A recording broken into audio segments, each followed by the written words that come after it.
আসসালামু আলাইকুম। কে gold YouTube চ্যানেলে আপনাদের স্বাগতম। আপনারা কি জানেন লাইলাতুল কদর এমন একটি রাত যা হাজার মাসের চেয়েও উত্তম? এই রাতে ইবাদত করলে ৮৩ বছর ৪ মাস ইবাদত করার সমান সওয়াব পাওয়া যায়। তাই এই মহিমান্বিত রাতে বেশি বেশি নফল নামাজ, কোরআন তিলাওয়াত এবং তওবা ইস্তিগফার করুন। আল্লাহ আমাদের সবাইকে কবুল করুন। আমিন। লাইলাতুল কদরের সেরা দোয়াটি হল আল্লাহুম্মা ইন্নাকা আফুন তুহিব্বুল আফওয়া ফাফু আন্নি, যার অর্থ, হে আল্লাহ, আপনি ক্ষমাশীল, ক্ষমা করতে ভালোবাসেন, তাই আমাকে ক্ষমা করুন।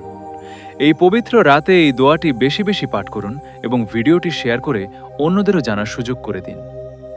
হয়তো এটাই হতে পারে আমাদের জীবনের শেষ লাইলাতুল কদর। তাই অবহেলায় সময় নষ্ট না করে আল্লাহর দরবারে চোখের পানি ফেলে ক্ষমা চান, কারণ এই রাতেই মানুষের ভাগ্য লেখা হয়। ভিডিওটি ভালো লাগলে একটি লাইক দিন এবং কমেন্টে সুবহানাল্লাহ লিখুন।